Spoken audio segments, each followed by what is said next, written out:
All right. Today is what, Monday the 30th. I just wanted to send you guys out a quick update. It looked like, I think last I checked, there are 13 of you who have turned in the free response question assignment. The first one to turn it in, any guesses? Allie Frazee. Allie, because of that, you got a well thought out response from me. Hopefully you looked at it, but yeah, so I think 13 have sent it in, and I'll look at those. Hopefully throw some comments on there too, and and you guys can look at those comments, Google Doc, and hopefully learn something from them. Okay, so tomorrow, Tuesday, at 10 o'clock, we'll go live on Zoom. I posted that with the code onto our Google Classroom page. Love to see you guys there, and I'm sure other teachers have relayed this to you, but it is it's kind of different. It's kind of somber. It's kind of sad, when you're used to having all this interaction and class time with kids, and then it's just kind of taken away. It's kind of different. And so we miss you guys. And we enjoy being able to I guess have these Zoom rescue sessions, right? So we can kind of get that face-to-face contact again. So tomorrow, 10 a.m. It won't take very long at all. We'll just make sure we're on the same page. A lot of the stuff that I sent out, I really, to be honest, have no real way of knowing if you have accessed it or not, if you looked at it or not. Do have some, I was talking to Mr. Langley, do have some ideas of how I can kind of remedy that situation. But we go live, I can see obviously who's there, who's participating, and to be honest, who cares about learning and getting better, getting smarter, and preparing for the AP exam, as we're in this quarantine. So tomorrow, 10 o'clock, be there, right? Other than that, yeah, so I just finished watching the most recent AP Psych live session review. Interested tomorrow to see how many of you guys are doing that. There are only like 1,800 people signed on today. The first one, there were 7,000. And today was pretty much all like the history, the approaches, perspectives of psychology, stuff that I've already sent a video out, but I do want to share just some of what this lady shared. Let me get my notebook here. And then I posted the FRQ2, which had, I think, 4 different approaches, and I'll just kind of give you some hints, right? Reward you for paying attention. Okay, so FRQ tip number 1, clearly respond to each part of the question, right? So restate it, use the terminology they gave you, the directives they gave you. Make sure you clearly respond to that. I mean, human beings are grading your responses, so that the more clear, the more almost obvious you are about what you're responding to, the easier, the more convenient it is for the person actually grading your assignment. So clearly respond to each part of the question. Again, the second one today that I posted has 4 different schools or perspectives or approaches to psych that you're supposed to use. And so you should clearly address 4 different ones, right? Okay, so from the session today, psychology, again, behavior, mental processes. They went to structuralism. The name you need to know for structuralism is, very good. The name you need to know for functionalism is, very good. Then talk about Gestalt, and then finish up with psychoanalytic. And for psychoanalytic, the name you need to know is, good. So hopefully you went Wilhelm Wundt, William James, Gestalt, and then Freud for psychoanalytic. Okay, for structuralism, consciousness, thoughts. I mean, the structures are the building blocks of psychology. The structures are the building blocks of how we think, right? So those are senses, perceptions, right? Images you see. They use introspection, which is, discussing your inner thoughts, feelings. Basically, it's just you saying how you feel. You could be lying. You could be honest. You could be putting a lot of thought into that, not a lot of thought into that. You could be worried about how people are judging you. So introspection, incredibly unreliable, but that's how psychology kind of started out. functionalism, the brain functions, right? What are the different functions of the brain? How do they operate? You know, how do they produce memories? How do they receive sensations? How do we process experiences? The mind is always changing. So for functionalism, it's important to know they believe the mind could grow. Plasticity is kind of the fancy word there, that the mind can adapt, it can grow, you can get smarter, right? You can learn from experiences, you cannot make the same, you know, mistake twice. So for functionalists, they wanted to understand, you know, the functions that allowed that to happen. Gestalt, again, focus on the whole, right? That the whole is actually greater than all these individual parts, right? So if we go back to, what's a good band? Blink 182, how about that? That Blink 182 was greater, right, than just the drummer, right? Blink 182 was greater than just the singer, right? It was a collection of all these different parts that made Blink 182 a great whole. Psychoanalytic, boom, you got to know the term. Nice, yeah, you got it right again. Unconscious, that a lot of our behaviors, a lot of our thoughts are actually driven by unconscious desires, right? These forces that are directing our temper, these forces that are directing, you know, our lack of memory, that we aren't aware of, right? So we don't know why, you know, we really hate melted cheese, but, you know, our unconscious does. We don't know why we have such a quick temper, but our unconscious does.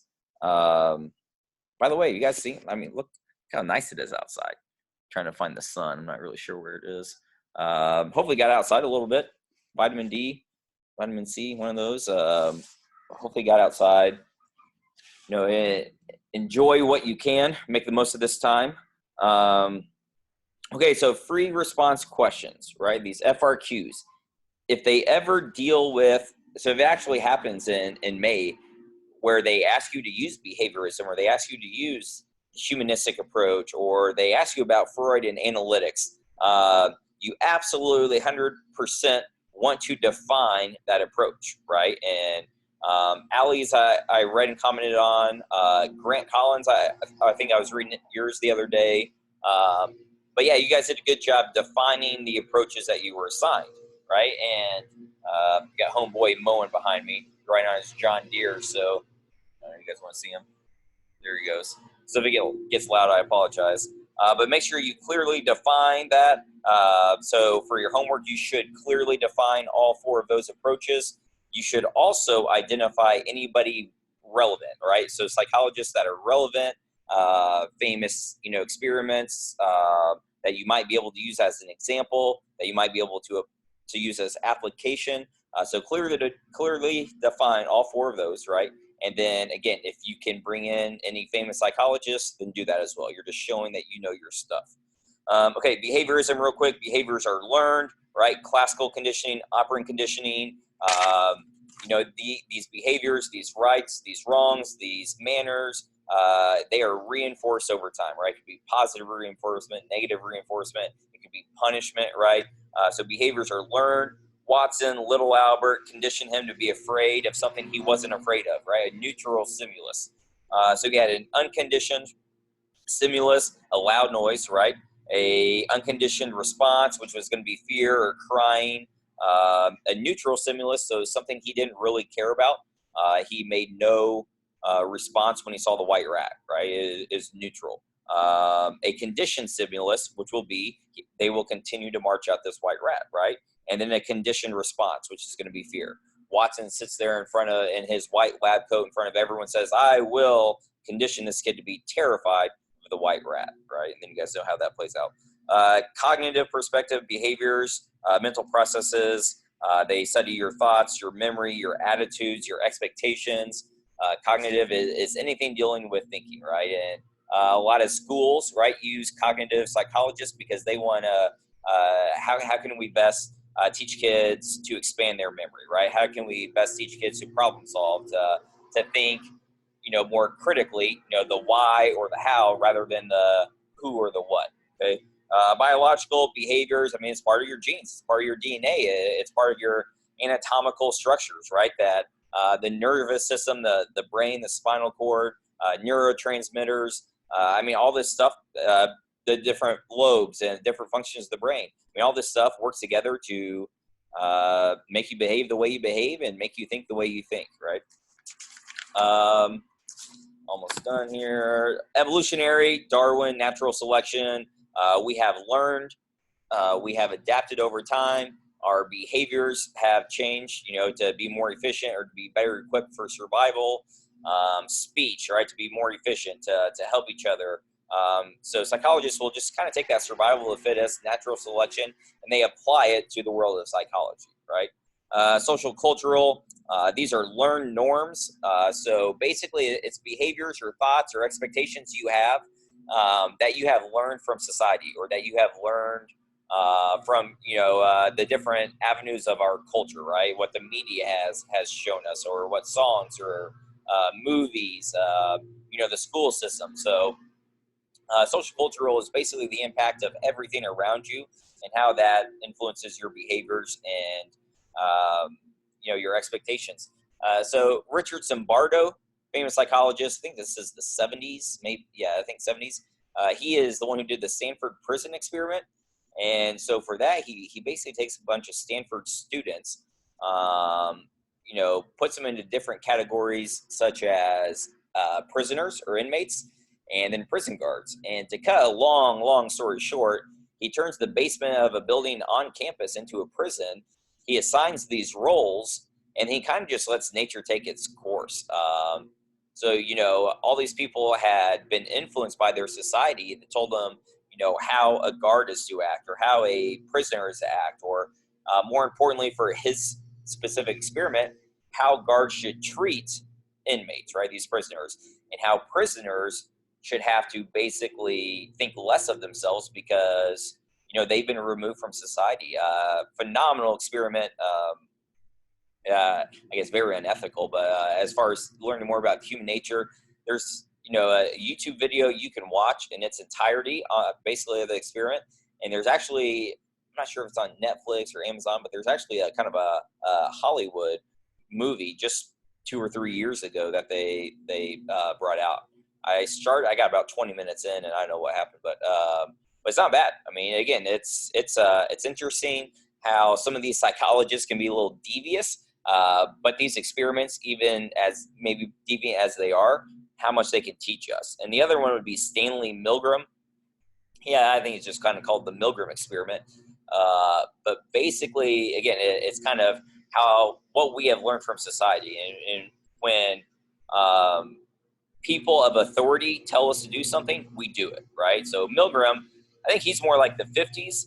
And what's fascinating about this is it's kind of spurred by, you know, all these people who think like, okay, sure, Hitler, you know, off his rocker, right? Hitler, you know, was evil. I don't think there's anyone out there who's going to debate that. But what about all these other soldiers who marched people into concentration camps and extermination camps? And what about all these other, you know, these regular dudes who enlisted into the military? Why would they take part in mass genocide, right? Why would they kill millions of Jews just because, you know, Hitler told them to?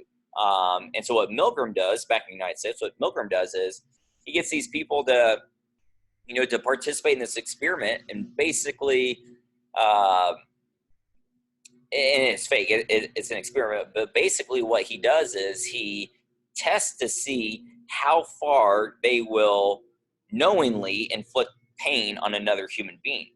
And what they don't know is the person in pain on the other side of the wall is an actor, right? They're not being zapped or electrocuted at all. But the people in the experiment think every time they turn this dial, they think it is inflicting pain upon another human being. And so Milgram studies, you know, that as they get this dial further and further and further all the way to the end, and they're led to believe that if you shock somebody at level 10, for example, if you shock somebody at level 10, there's a chance it'll kill them. And so he studies that, yeah, they'll go to 1, they'll go to 2, they'll go to 3, they'll go to 4, no problem whatsoever. They'll go to 5. Maybe I shouldn't do this. But when the authoritarian figure, right, the guy in the white coat, the guy who's educated, right, tells them, no, do it. Boom, they do it. Get to level 6, level 7, same thing. Dude, the guy across the room, the guy on the other side of the wall is screaming. He's in trouble. He's in a lot of pain. I don't want to do this. Blah, blah, blah. They will continue to tell him, nope, that is your job. You signed up for this experiment. You have to continue shocking him. And boom, they'll do it again. Again, on YouTube, you can find some of these videos, but it's you know, you would think hopefully in the real world, those people would not inflict that kind of pain, you know, knowingly on an innocent person.